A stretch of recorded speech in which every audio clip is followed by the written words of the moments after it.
नमस्ते मुलांनो, आज मंगळवार दिनांक 14 जुलै 2020.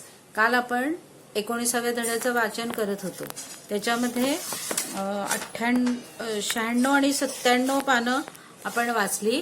आज आपण 98, 99 आणि 100व्या पानावरचा काही भाग वाचलेला आहे. तो मी पुन्हा एक्सप्लेन केलेला आहे. म्हणजे काही मुलांना मी जेव्हा इंग्रजीमध्ये शिकवत होते तेव्हा जर काही लक्षात आलं नसेल तर तुम्ही आत्ता जर हे 2 व्हिडिओ मी पाठवत आहे तुम्हाला एका पाठोपाठ एक, तर ते दोन्ही व्हिडिओ नीट पहा. म्हणजे जर का काही गोष्टी तुम्हाला क्लिअर झाल्या नसतील, लक्षात आल्या नसतील, तर त्या पुस्तकात पाहून तुम्हाला नीट लक्षात येतील.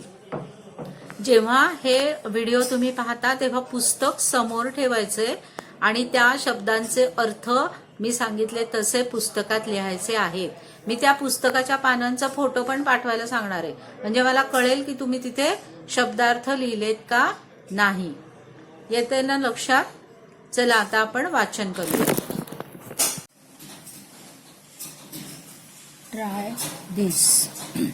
Materials: 2 sheets of white paper, a printed page, a little cooking oil. 2 sheets of white paper म्हणजे 2 पांढरे स्वच्छ कागद जे तुम्ही चित्रकलेला वापरता ते. प्रिंटेड पेज म्हणजे त्याच्यावर छापलंय असं एक कागद. A little cooking oil. Cooking oil म्हणजे आपण जे खातो ते तेल, शेंगदाण्याचं तेल, खोबरेल तेल, कोणतंही चालेल. प्रोसिजर: तुम्हाला काय प्रोसिजर करायची आहे?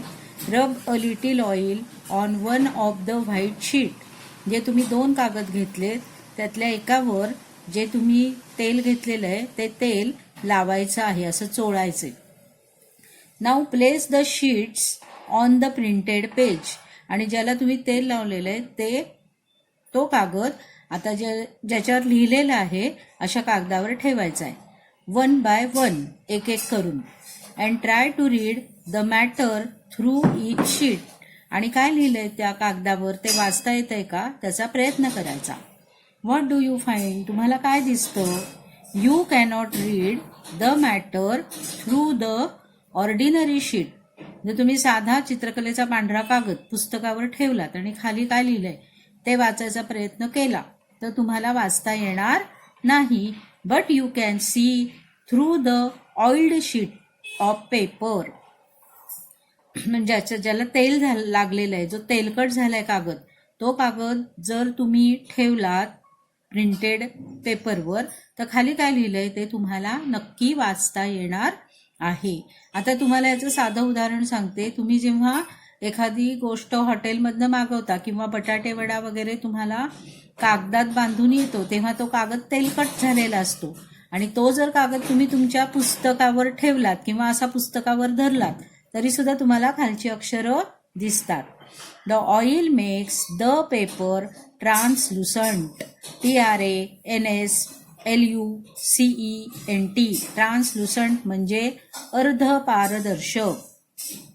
काचेतनं कसं आरपार सगळं दिसतं तसं तुम्हाला नक्कीच तेवढं स्पष्ट दिसणार नाही, पण थोडं दिसतं, अर्ध पलीकडचं तुम्हाला त्यातनं दिसतं. आता फॅट्स म्हणजे काय? चरबी जी आपल्या अंगात असते ती कशापासून मिळते? Oil is a fatty substance. Oil म्हणजे तेल. Paper becomes translucent when a fatty substance is applied to it. बरोबर आहे. म्हणजे तेल जेव्हा तुम्ही किंवा तूप, काही जरी तुपाचा हात लागला तरी कागद कसा बनतो? अर्धपारदर्शक. Paper becoming translucent is a sign of the presence of fats in the foodstuff kept on it. म्हणजे एखाद्या ह्याच्यामध्ये फॅट्स आहेत एखाद्या पदार्थात, हे तुम्ही कसं ओळखणार? तर तो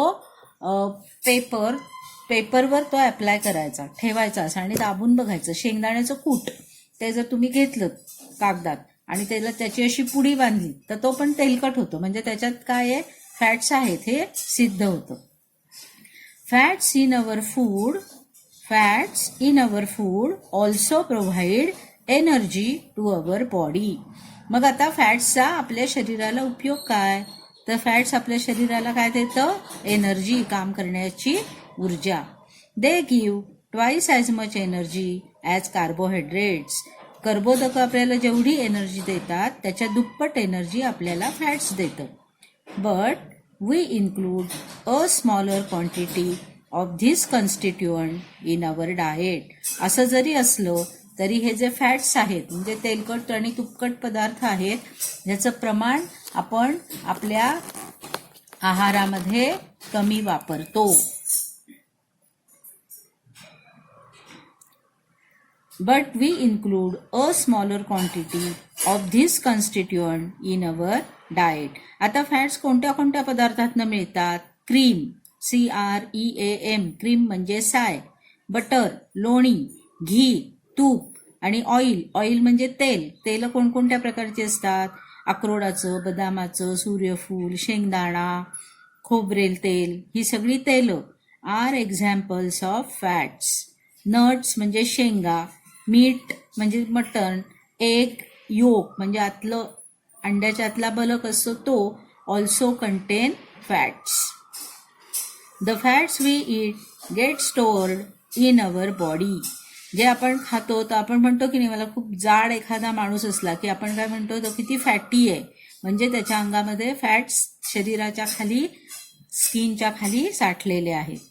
if food is not available for some time the body can get energy from the stored fats. आता आपल्याला भूक लागली आणि जेवायला मिळालं नाही तर मग काय बरं, एनर्जी मिळण्यासाठी काय करतात, तर हे जे फॅट आपल्या कातडी खाली साठलेले असतात ते आपल्याला त्यावेळेस उपयोगी पडतात.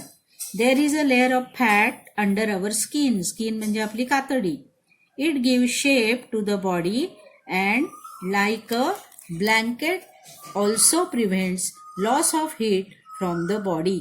मग ह्या चरबीचा आपल्या शरीराला उपयोग काय होतो, तर ह्या चरबीचा आपल्या शरीराला उपयोग असा होतो की ते आपल्या शरीराला शेप देतात, म्हणजे आपण कसं आहे त्याचा आकार येतो आपल्या शरीराला. आणि ब्लँकेट म्हणजे आपण खूप थंडी वाजली की ब्लँकेट घेतो, अंगावर रग घेतो, तसं ते आपल्याला थंडीपासून आपला बचाव करतात. कॅन यू टेल, तुम्ही सांगू शकता का, why are boxes of fragile FRAGILE articles like TV, refrigerator, light bulbs, glasses, mirrors pack with corrugated cardboard, thermocol और बबल रॅप. तुम्ही या सगळ्याची पॅकिंग पाहिली असतील. TV, फ्रीज वगैरे काय असतं, खोकं असतं आणि त्याच्या आतमध्ये आणखीन एक आत पॅक केलेलं असतं. का, तर त्याच्या हँडलला धक्का लागू नये किंवा त्या मशीनला काही होऊ नये म्हणून ते असं थर्माकोलचे किंवा प्लॅस्टिक नसतं आता, पण पुठ्ठे असतात, पुठ्ठ्यांचं पण बनवलेलं असतं. तर हे सगळं असं का बरं पॅकिंग केलेलं असतं हे तुम्ही सांगू शकाल का, असा प्रश्न आहे. आता पुढे बघा. द कार्डबोर्ड, थर्माकोल और bubble wrap protect the fragile articles even when the boxes shake. म्हणजे असं डुगडुगली, गाडीला ते ट्रान्सपोर्टमध्ये घालतात ना, त्यामुळे गाडीला धक्का बसला, जर्क बसला, फॉल और गेट हिट म्हणजे ते जर बॉक्स खाली पडलं किंवा त्याच्यावर काही वस्तू पडली, ते स्वतः बॉक्स गाडीतनं खाली पडलं तर the articles inside are not damage. म्हणजे आतमध्ये जे काही त्या वस्तू ठेवल्यात त्या खराब होऊ नयेत. Similarly the layer of fat in the body protects our internal organs. आपल्या शरीराच्या आत काय काय असतं, मेंदू, वेगवेगळ्या सिस्टीम्स असतात, तर त्या सगळ्यांचं प्रोटेक्शन करण्यासाठी या फॅट्सचा उपयोग होतो. An injury from outside does not at once cause damage to our bones or other internal organs. समजा तुम्ही पडलाय आणि पडल्यानंतर तुम्हाला खरचटतं, लागतं, रक्त येतं, पण ते वरचेवर असतं, आतमध्ये पार तुमची व्हेन तुटली आहे किंवा तुमच्या हाडाला धक्का लागलाय, असं फार क्वचित होतं. का, तर हे फॅट्स असतात. ह्या फॅट्समुळे काय होतं, त्याचं रक्षण होतं. फॅट्समुळे कशाचं रक्षण होतं, आतल्या इंटरनल ऑर्गन्सचं.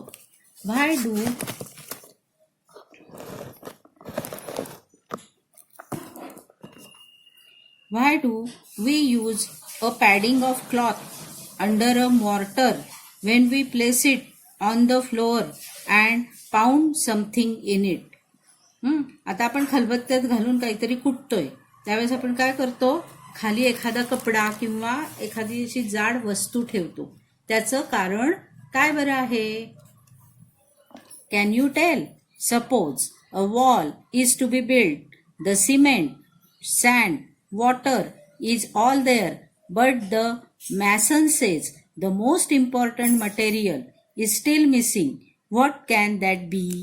बघा, एखादी आपल्याला भिंत बांधायची आहे, सिमेंट आहे, वाळू आहे, पाणी आहे, सगळं आहे, पण तरी सुद्धा मॅसन म्हणजे गवंडी म्हणतोय की अजून मुख्य जे मटेरियल आहे ते यायचंच आहे. तर ते मटेरियल कोणतं तुम्ही सांगू शकाल का? प्रोटीन्स. PROTEINS. प्रोटीन्स म्हणजे प्रथिनं. Just as stones and bricks are the building blocks needed for a wall, proteins are the building blocks of our body. जसं भिंत बांधायला विटा लागतात, तशा आपल्या शरीराची डेव्हलपमेंट व्हायला आपल्याला प्रोटीन्स लागतात. The body undergoes wear and tear continuously. Sometimes it gets injured, but the healing and repair of our body goes on all the time without our being aware of it. Proteins are necessary for that purpose.